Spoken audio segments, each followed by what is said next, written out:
संत श्रोमणी पूज्य श्री हरिद्रानंद जी महाराज, हम सबके श्रद्धा की केंद्र आदरणीय रोहिणी देवी जी, माननीय जिला संचालक जी, खंड संचालक जी आदरणीय आशीष जी, समक्ष विराजित सभी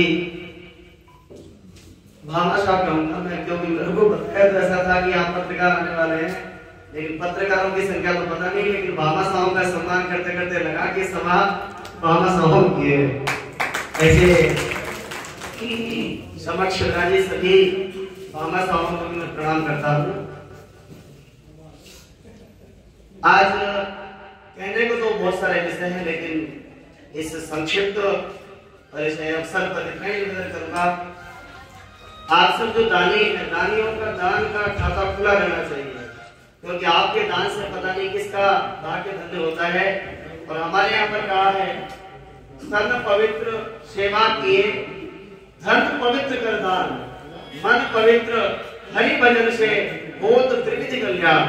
तो जिनको अपना कल्याण चाहिए, जिसको धन का कल्याण चाहिए, ऐसे सभी सुधीजन अपने धन का व्यय अच्छे काम में करते हैं, अच्छे कार्य का प्रोत्साहन, जैसे आदरणीय विनोद जी एक विचार के दिशा में बढ़ रहे हैं, उनके उस कार्य को प्रोत्साहित करने के लिए आपके दान के हाथ खुले हैं, ये खुलते रहे। ऐसे हर अच्छे कार्य को आप जैसे हर भामाशाह का सदैव आशीर्वाद मिलता रहे, ऐसी विनम्र प्रार्थना भी मैं आप सबसे करता हूँ। दूसरा, आदरणीय विनोद जी का आग्रह था कि यहाँ पत्रकार बंधु है, हम सब भी हैं, पत्रकारों के लिए नहीं है। सत्य होता है वो सत्य ही होता है। भगवान का जो स्वरूप है, भगवान का जो नाम है, सच्चिदानंद उनको कहते हैं, वो सत्य के ही आधार पर संपूर्ण संसार है। इसलिए ये पत्रकार का जो जगत है, और मुझे तो याद आता है पत्रकार, ये जब बंधु यहाँ बैठे हैं, जो पत्रकारों को दिखते हैं, वो सब वत्सक हैं देव ऋषि नारद मुनि जी के। उनको, क्योंकि आदि पत्रकार तो वही थे, एक बात को दूसरी जगह तक लेके जाना, और सत्य को बेधड़, चाहे राक्षस हो, चाहे देवता हो, चाहे दानव हो, कहीं भी हो, जो सही है वो सही है। और वो सही, जब वो सही जगह कहा जाता था, तो दुर्भाग्यशालियों के ही भाग्य खुल जाते थे, और भाग्यशालियों का परम सौभाग्य जागृत होता था। और इसलिए वर्तमान के आधुनिक इन देव ऋषि नारदों को मैं प्रणाम करता हूँ, और सदैव सत्य के मार्ग पर चलने का आह्वान भी करता हूँ। हमारे ग्रंथों में लिखा है, धर्म न दूषर सत्य समाना, धर्म न दूषर सत्य समाना, आगम निगम पुराण बखाना। यदि धर्म का कोई सार है तो वो केवल सत्य है, और सत्य को सब जगह पहुंचाने की बड़ी जिम्मेवारी बोलो किस पर है? किन पर है? आदरणीय आज के आधुनिक नारदों पर है।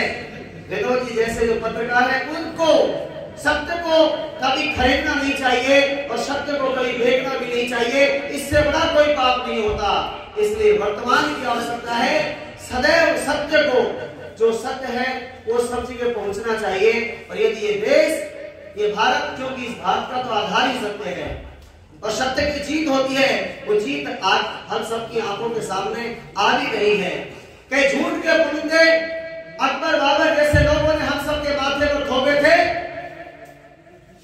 लेकिन आज उन सब का भ्रम दूर हुआ। और जो लोग हमसे कहते थे, डिबेट में हमसे पूछते थे, आगे कौन आगे है? मंदिर वही बनाएंगे, तारीख नहीं बताएंगे। मंदिर भव्य बनाएंगे, तारीख नहीं बताएंगे। ऐसे उन सब लोगों को भी आज की अपनी सभा नहीं, अब तो सारा संसार गुंजायमान है। और राम जी के बारे में मैं कुछ कह सकते कहते कहते, क्योंकि मेरे को अंतिम बिंदु इश्यू बनाना था। बाकी सब चीजों से आप देख के हैं आप लोग, लेकिन आज तो कुछ सर्वत्र जहां है वो राम की ही चर्चा है, और गीत भी चल रहा है, नैना भीगे भीगे जाए कुछ कहा ना जाए। ये राम जी के बारे में तो मुझसे कुछ कहा भी नहीं जाता है। सर्वत्र राम ही राम है, सब जगह देखो तो राम है। जहां पोस्ट खोलो, कहीं वीडियो खोलो, कहीं कोई सोशल साइट खोलो, सब जगह राम की चर्चा है। और हम सब परम सौभाग्यशाली हैं। 496 वर्ष बाद 3.5 लाख लोगों के जाने के बाद हम सब लोग जिन्होंने आह्वान किया था, भगवान श्री राम की सौगंध खाई थी, राम लला हम आएंगे, मंदिर वहीं बनाएंगे, छाती पर गोली खाएंगे, मंदिर भव्य बनाएंगे, ऐसा संकल्प ये कहने का नहीं था। जब मुलायम की सरकार थी, वही राम भक्त थे। एक राम भक्त आपके पीछे बैठा है, आदरणीय समय से थी, गंगापुर के विभाग के सहकर्ता हैं, ये भी छोटे से थे, तब 92-90 की सेवा में गए थे। मेरे को दृश्य याद आता है, हाथ में झंडा लेकर के उस बाबरी ढांचे को ऊपर चढ़े जाकर के और जय श्री राम का नारा लगाया, उस बाबरी के ढांचे पर जाकर के भगवा ध्वज फहराया। छाती पर गोली लगती थी, राम से सर पीछे गिरता था, लेकिन एक नहीं रुकता था, दूसरा आकर के फिर से बाबरी पर अपना झंडा गाड़ता था। ऐसे उन सब राम भक्तों की हम सबने प्रभु की कृपा से 6 दिसंबर 1992 को अपने सनातन के माथे पर लगे कलंक को धो दिया।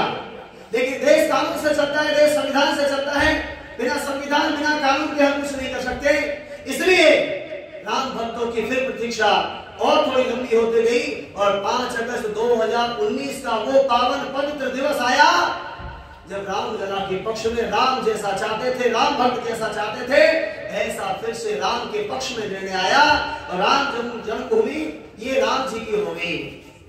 ऐसे उस दिवस के बाद संपूर्ण समाज में बड़ा संग्रह अभियान चला और संग्रह के बाद आज 2024 जो लोग कहते थे तारीख नहीं बताएंगे, ऐसे सब लोगों को बताइए जा करके 22 जनवरी 2024 ये उस इतिहास की घड़ी होगी, इस युग की वो महान तिथि होगी जब दुनिया में राम राज्य का फिर से आगाज होगा।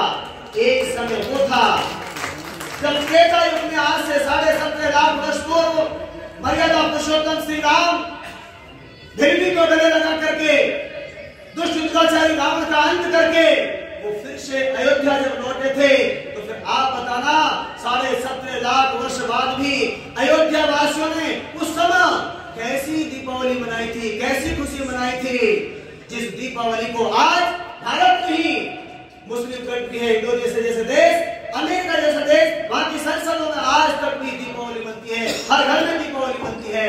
आज मेरे राम, आज आपके राम, आज सबके राम, फिर से देश की पहचान राम से होने जा रही है, फिर से देश का राम लगने जा रहा है और 22 जनवरी को राम राज्य फिर से भारत में आने वाला है।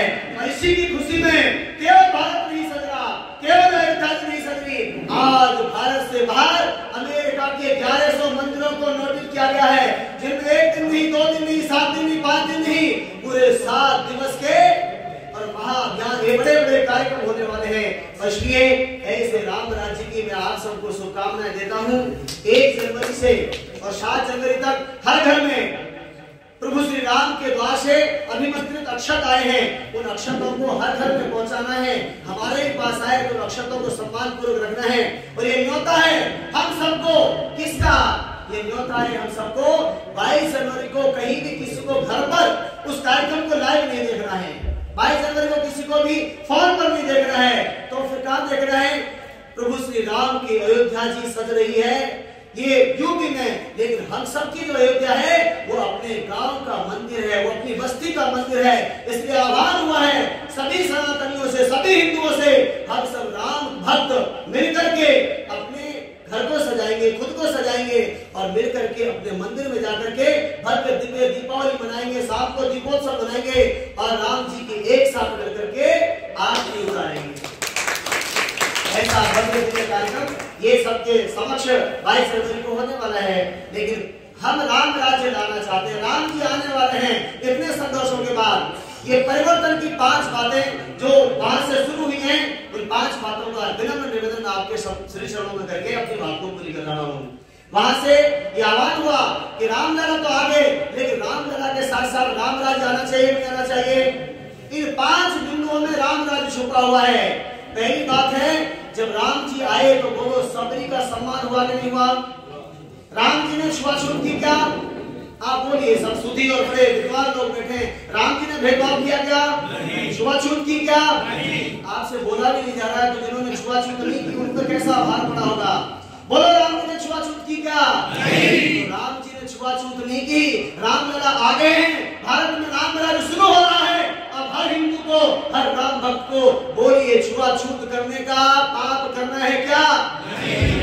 आज के बाद हम छुआछूत मुक्त समरस भारत बनाएंगे कि नहीं बनाएंगे? बनाएंगे।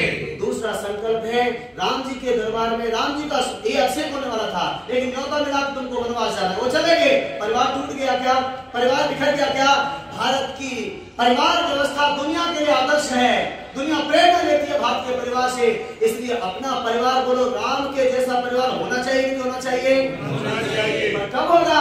जब अपने घर में छोटे मोटे बच्चों को बैठा के, घर के सबों को बैठा करके मंगल भवन अमंगलहारी द्रवंश नजर जाए, राम जी की चौपाइयों का गान होगा, राम जी के चरित्र का बखान होगा। मांडवी कौन थी, उर्मिला कौन थी, सीता कौन थी, उस चरित्र का अपने परिवार की बेटियों के साथ, बहनों के साथ, अपने भाइयों के साथ चर्चा करेंगे। राम का चरित्र कैसा है, सीता का चरित्र कहता है। आज फिर से कि देश में राम राज्य लाना है तो बोलो हर किसी को राम जैसा बनना है कि नहीं बनना है? हर देवी को उर्मिला मांडवी उसको सीता जैसा चरित्र फिर से स्वीकार करना है कि नहीं करना है? तब जाके राम राज आएगा।